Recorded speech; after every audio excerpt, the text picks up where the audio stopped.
Bharatiya Janata party ने लोकसभा चुनाव के लिए अपने 195 उम्मीदवारों को चुनावी मैदान में उतार दिया है। पार्टी ने पहली लिस्ट में 34 मंत्रियों समेत कई सांसदों को दोबारा मौका दिया है, तो वहीं 34 वर्तमान सांसदों का टिकट भी काट दिया है। वैसे तो टिकट कटना आम बात है, लेकिन एक नाम जिसने एक बड़े चेहरे को हराया था, उसकी चर्चा सबसे ज्यादा हो रही है। भाजपा ने एक ऐसे सांसद का टिकट काट दिया है जिसने 2019 में बीजेपी को सबसे बड़ी जीत दिलाई थी।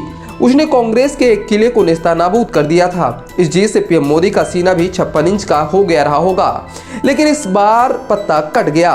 तो आखिर कौन है वह सांसद, क्या रही वजह? उनकी जगह भाजपा ने किसे मैदान में उतारा है? इस खबर में इससे जुड़ी कुछ और भी बातें मैं आपको बताऊंगा। नमस्कार, मैं नीरज पांडे और आप देख रहे हैं D9 हिंदी। भाजपा ने पहली लिस्ट में 34 सांसदों के टिकट काटे हैं, जिसमें गुना सांसद KP यादव भी शामिल हैं। इस सांसद की कहानी खास है। इसकी शुरुआत होती है 2019 के लोकसभा चुनाव से। तब भाजपा के पास मध्य प्रदेश में 27 सीटें थीं। बाकी बची 2 सीटों के लिए भाजपा संघर्ष कर रही थी, जो कांग्रेस के पास थी। जिस तरह इस बार कांग्रेस की एकमात्र बची सीट छिंदवाड़ा को जीतने के लिए भाजपा पूरी ताकत झोंक रही है, ठीक उसी तरह 2019 में भाजपा के लिए 2 सीटें गली का कांटा बनी हुई थी। एक तो छिंदवाड़ा, जहां से कमलनाथ चुनाव लड़ते हैं, और दूसरी गुना सीट, जो सिंधिया राजघराने की परंपरागत सीट रही है।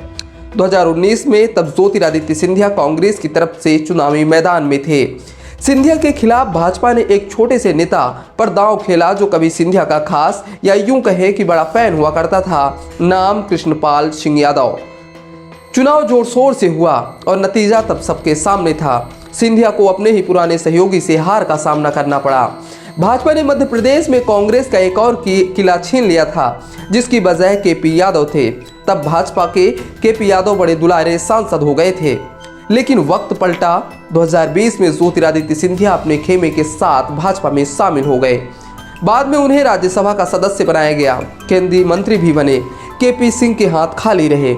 2024 चुनाव आते आते KP सिंह का पत्ता गुना सीट से कट गया। सिंधिया को भाजपा ने गुना से लोकसभा का टिकट दे दिया। अब सिंधिया एक बार फिर से अपने पुराने परंपरागत सीट से चुनावी मैदान में उतर रहे हैं। जब से भाजपा की पहली लिस्ट आई है, तब से KP सिंह की खूब चर्चा की जा रही है। जिसने भाजपा के लिए इतनी बड़ी जीत अर्जित की, उसको किस तरह से साइडलाइन कर दिया गया। सिंधिया के भाजपा में आने के बाद से KP लगातार खुद को नजरअंदाज किए जाने की शिकायत करते रहे। सिंधिया और KP यादव की कभी एक मंच पर अच्छे से बनी नहीं। यहाँ तक कि यादव भाजपा अध्यक्ष JP नड्डा तक से इसकी शिकायत कर चुके हैं। आज के मौजूदा समय की बात करें तो अब समीकरण काफी बदल चुके हैं। कभी KP यादव से हारे ज्योतिरादित्य सिंधिया बीजेपी में हैं, केंद्रीय मंत्री हैं, और बीजेपी ने 2024 के चुनाव के लिए जो लिस्ट जारी की है, उसमें गुना से ऊपरी सीट से फिर एक बार सिंधिया को ही नवाजा गया है। वह फिर से अपनी परंपरागत सीट से ताल ठोकेंगे। जीतेंगे या हारेंगे, ये तो वक्त बताएगा, लेकिन अभी के लिए नई बात तो यही है कि KP यादव का टिकट कट चुका है और वह फिर से नेपथ्य में चले गए हैं। KP यादव के टिकट कटने को लेकर आपका क्या मानना है? अपने विचार कमेंट बॉक्स में साझा कर सकते हैं, और ऐसी ही जानकारी के लिए चैनल को सब्सक्राइब करना मत भूलिएगा। नमस्कार।